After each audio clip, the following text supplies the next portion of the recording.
जी वो दो ऊपर से क्या जनरेट होगी प्रोफाइल क्या रोटेशन फिलेट होगी। फिलेट की क्या शेप होती है? डायमंड शेप डायमंड शेप या चैम्फर या फिलेट। चैम्फर या फिलेट तो ठीक हो गया, लेकिन इन दोनों को अगर मिला लिया जाए सर वो रोटेशन बन जाएगा, रोटेशनल मोशन। कनकेव और कन्वेक्स नहीं हेक्सागोनल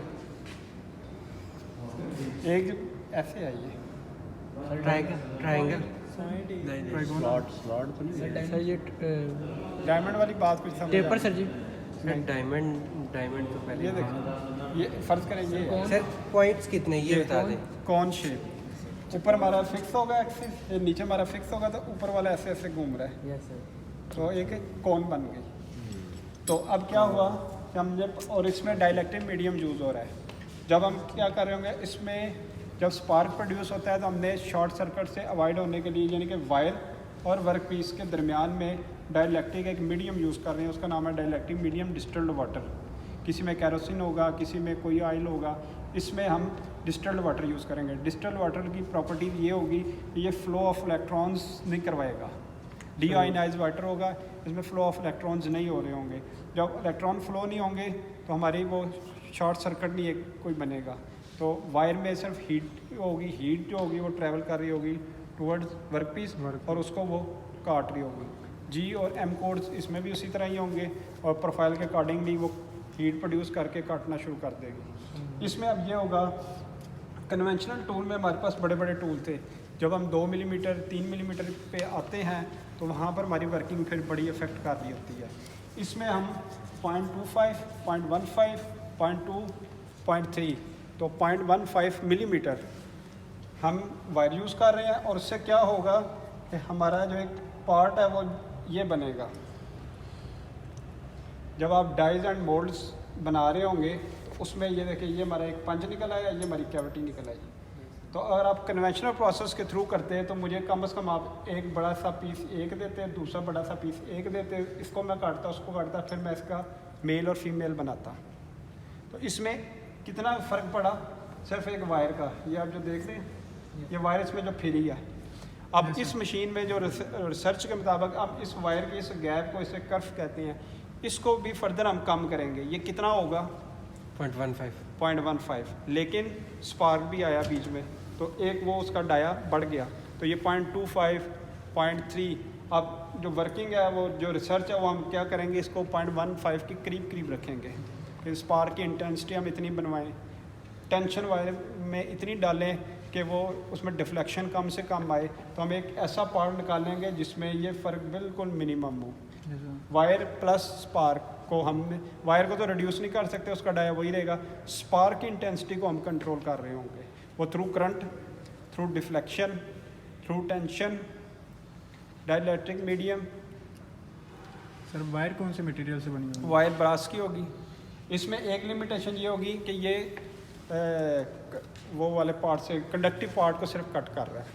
उसमें प्लास्टिक भी, वुड भी, इसमें प्लास्टिक वुड नहीं, जिससे करंट पास होना है सिर्फ वो काम होगा। अच्छा सर, ये कितने डायमीटर मतलब थिकनेस का वर्क पीस हो तो उसको कट कर लेते हैं स्पून से? थिकनेस से इंडिपेंडेंट है। आप बेशक इसमें 5, 6, 4 इंच तक, 10 इंच तक, 12 इंच तक आप थिकनेस का, जितनी इसका ये हेड है इतनी थिकनेस कर सकते हैं। लेकिन उस मशीन में जब आप थिकनेस बढ़ाते जाएंगे तो हमारे टूल की भी फिर परफॉर्मेंस अच्छी होनी चाहिए। टूल अच्छे से अच्छा लगाएंगे। हर प्रोफाइल का, हर मटेरियल का उधर टूल है अलग-अलग। इधर हर मटेरियल के लिए एक ही टूल है वायर, और ये ओनली सिर्फ कंडक्टिव मटेरियल के ये कंडक्टिव के लिए। इसके आगे कोई मसला नहीं है कि ये हार्ड है, ये सॉफ्ट है। कंडक्टिव वो इसने काट के रख देना है। उसको हार्ड एंड सॉफ्ट से बहुत फ़र्क पड़ेगा। जब जैसे जैसे हम हार्ड करते जाएंगे, टफ करते जाएंगे, उधर से टूल भी चेंज करते जाएंगे। टूल चेंज करना पड़ेगा। सिंपल वो टूल से नहीं काम करेंगे, फिर कार्बाइड कोटिंग और फिर डायमंड कोटिंग और फिर कौन कौन सी कोटिंग आएगी, उससे भी हम फिर वो भी तब भी प्रॉब्लम आ रही होगी। लेकिन इसमें ऐसा कोई मसला नहीं है। इसमें हार्ड टूल ले आएँ, हार्ड मटेरियल ले आएँ, सॉफ्ट मटेरियल ले आएँ, कंडक्टिव ले आएँ, इसके लिए एक ही काम है। ये इंडिपेंडेंट फ्रॉम हार्डनेस। और इसमें वो स्ट्रेस जो होंगी वो वाली प्रोड्यूस नहीं होंगी जो उसमें हो रही है, रेजिडुअल स्ट्रेसेस। जी। इसमें होंगी कौन से टाइप की स्ट्रेसेस? जो हीट के थ्रू बन रही होती हैं। मैकेनिकल तो नहीं होंगी, थर्मल स्ट्रेसेस इसमें आ रही होंगी। जी सर। तो उसमें वो दूसरी स्ट्रेसेस होंगी मैकेनिकल। मैकेनिकल। तो ये भी एक आप देख लें। अब दोनों के, अब जब आपने एक ऐसा काम करना है जिसमें आपको मैकेनिकल नहीं चाहिए, स्ट्रेसेस कम से कम स्ट्रेसेस चाहिए, तो आप फिर ये इस मशीन को यूज़ करेंगे। ये दोनों मशीन डाइज एंड मोल्ड के इस्तेमाल में आ रही होती हैं और स्लो वर्किंग है। जो होगी नॉन कन्वेंशनल मशीन, उसकी वर्किंग स्लो होगी। कन्वेंशनल में आप जल्दी एक पार्ट को काट लेते हैं, नॉन कन्वेंशनल में जल्दी नहीं काट सकते होते। और इसकी रफनेस नहीं अच्छी होगी, उसकी रफनेस अच्छी होगी। लेकिन इसके बहुत से और भी होंगे कि आप अपना सारा, ये फ़र्ज़ करें अगर 10,000 रुपये का मटेरियल है तो 20,000 का मटेरियल मुझे चाहिए ये 2 काम करने के लिए। इसमें मुझे 10,000 में ही मैं एक काम कर लूँगा ये वाला। और इसमें छोटी से छोटी प्रोफाइल भी हम जनरेट कर लेंगे। ये प्रोफाइल उस पर जनरेट करना मेरे लिए पॉसिबल नहीं है, ना इतना टूल है इस किस्म का कि जो इतनी फिनिशिंग के साथ वहाँ पर काम करते हैं, इसके अंदर चल के ऐसे इसे काट लें। तो जहाँ पर वो प्रोफाइल लिमिटेड होगी, छोटी प्रोफाइल्स होगी, वहाँ पर ये मशीन आ गई। हार्डनेस का इशू आ गया तो वहाँ पर ये मशीन आ गई। थर्मल स्ट्रेस, वो मैकेनिकल स्ट्रेसेस से अवॉइड करना है तो ये मशीन आ गई। सर इसको ऑपरेट कैसे करते हैं, मतलब कोई? ये भी जी और एम कोड्स के थ्रू ही ऑपरेट होगी। मशीन को सिंपल ऑन करेंगे, जी कोड एम कोड्स देंगे और इसका भी साइकिल स्टार्ट करा देंगे।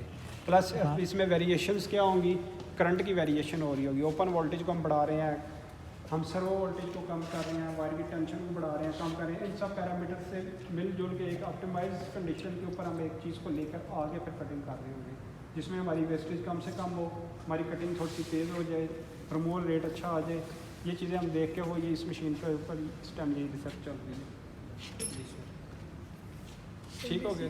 दोनों में कटिंग साइज का फ़र्क है, कटिंग साइज़ का और हार्डनेस का भी फ़र्क है, प्रोफाइल का भी फ़र्क है, प्रोसेस का भी फ़र्क पड़ गया। ये टच नहीं हो रहा, वो कॉन्टेक्ट में आ रहे हैं। ये टोटली चेंज हो गया उस मशीन से इस मशीन में। Yes sir. ठीक है जी। Thank you.